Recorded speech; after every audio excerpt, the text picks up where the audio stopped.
Corona vaccine को लेकर राहत की खबर आई है। जनवरी के आखिर या फरवरी की शुरुआत में देश को ऑक्सफोर्ड एस्ट्राजेनेका वैक्सीन का पहला लॉट मिल सकता है। भारत में 4 दवा कंपनियां अपने टीकों के क्लिनिकल ट्रायल के दूसरे या तीसरे चरण में हैं।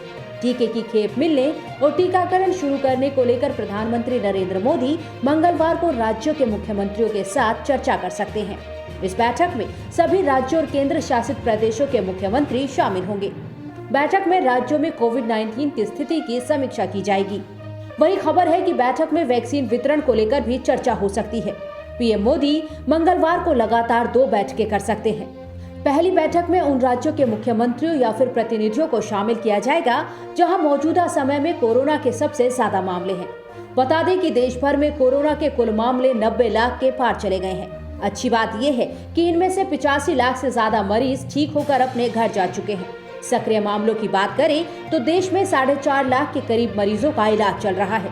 देश में कोरोना वैक्सीन लगाने की शुरुआत फ्रंटलाइन वर्कर्स जैसे डॉक्टर, नर्स और नगरपालिका के कार्यकर्ताओं से की जाएगी। प्रधानमंत्री नरेंद्र मोदी देव दीपावली पर वाराणसी प्रयागराज 6 लेन परियोजना की सौगात देंगे। 30 नवंबर को पीएम मोदी दोपहर 3 बजे वाराणसी पहुंचेंगे और मिर्जा मुराद क्षेत्र में खजूरी पुलिस चौकी के सामने करीब 5000 लोगों की मौजूदगी में जनसभा कर परियोजना का लोकार्पण करेंगे। इसके बाद सारनाथ में लाइट एंड साउंड शो देखने के बाद गंगा घाटों पर दीपोत्सव में भी शामिल होंगे। गंगा तीर्थ वाले शहरों को जोड़ने वाले प्रयागराज वाराणसी नेशनल हाईवे का लोकार्पण प्रधानमंत्री अपने संसदीय क्षेत्र से करेंगे। मिर्जा मुराद में जनसभा की भी तैयारी है। जनसभा के बाद हेलीकॉप्टर से पीएम मोदी सारनाथ जाएंगे और लाइट एंड साउंड शो देखेंगे। खिड़किया घाट पर पहुंचकर वो लेजर शो भी देखेंगे और दीपोत्सव की छटा निहारेंगे।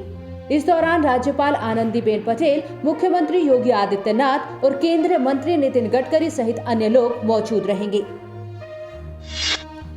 देश में कोरोना के मामले तेजी से बढ़ते जा रहे हैं। राजधानी दिल्ली में लगातार तीसरे दिन कोरोना संक्रमण से 100 से ज्यादा लोगों की मौत हो गई। पिछले 24 घंटे में 121 लोगों ने जान गंवाई, जबकि पिछले 6 दिन के अंदर 628 लोग अपनी जान गंवा चुके हैं।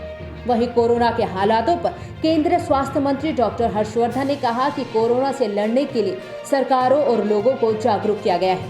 कोरोना के प्रोटोकॉल का सख्ती से पालन किया जा रहा है। स्थिति भयानक से भयंकर होने के बाद भी कंट्रोल में है। देश में 90 लाख कंफर्म केस में से करीब 85 लाख मरीज ठीक हो चुके हैं। उधर कोरोना काल में यात्रियों की कमी से जूझ रही देश की पहली कॉर्पोरेट ट्रेन तेजस एक्सप्रेस आज से बंद हो रही है। दरअसल कोरोना संक्रमण की वजह से यात्रियों का आवागमन बहुत कम है, जिसकी वजह से तेजस ट्रेन का संचालन अभी फिलहाल के लिए बंद किया जा रहा है। आगे फिर इसे कब शुरू करना है, ये कुछ दिन बाद तय किया जाएगा।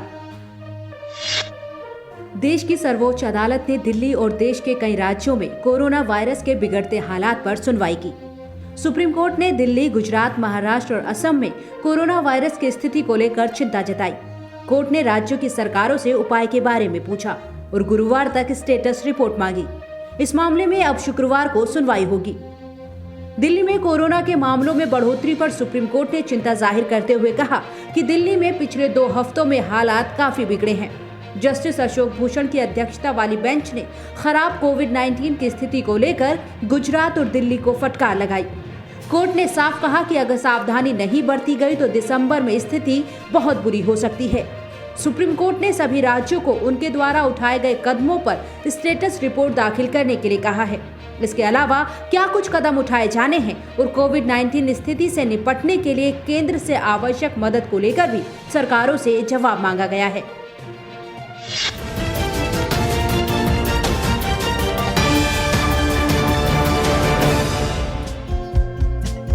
हमारे चैनल को लाइक, शेयर और सब्सक्राइब जरूर करें और नई अपडेट्स के लिए बेल आइकन दबाना ना भूलें।